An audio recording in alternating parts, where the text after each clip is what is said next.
what it was that I was going through, the forest was going to take care of me. It was kind of like, being given a hug by your mum and just feeling so safe.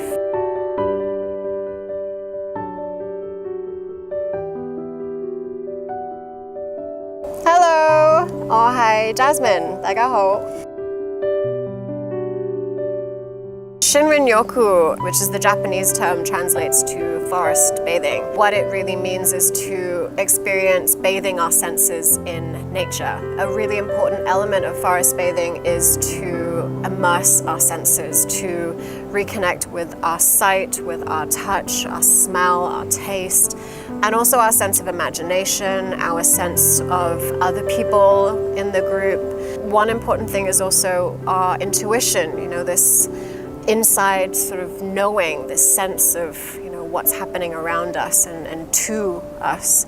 Shinrin Yoku, it's really a connection, a reconnection with nature. Sometimes we just need a little bit of help to remember that we belong to this earth and how the earth takes care of us and how we can also take care of the earth in return.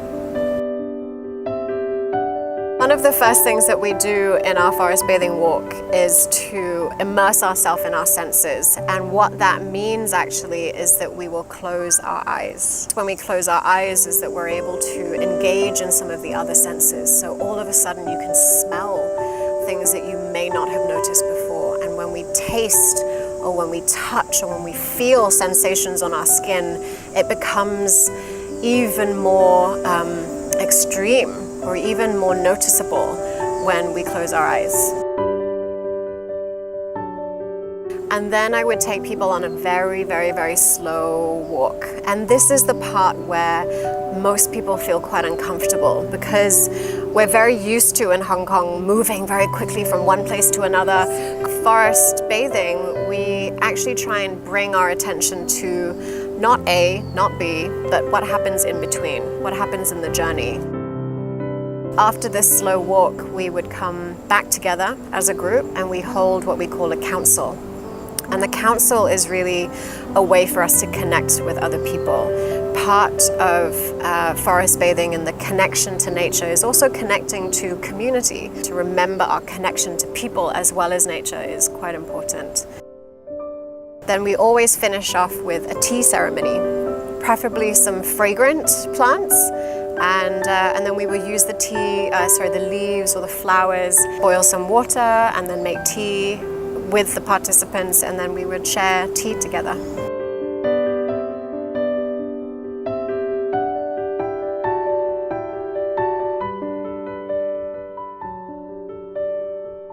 Research and science into actually showing positive benefits and results of time that we spend outdoors.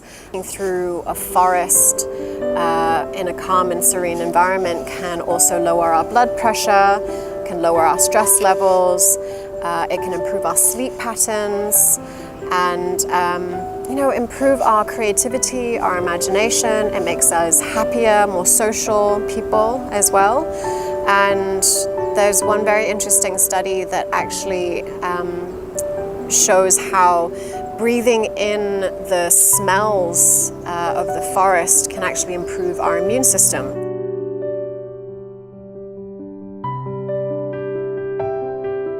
Some of my favorite places in nature are on Lantau Island.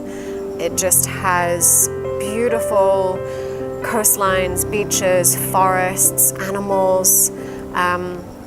It feels like it's still a wild part of Hong Kong. And Sai Kung is also incredible. I mean, we're so lucky in Hong Kong to have so many country parks that we can visit and so many waterfalls as well.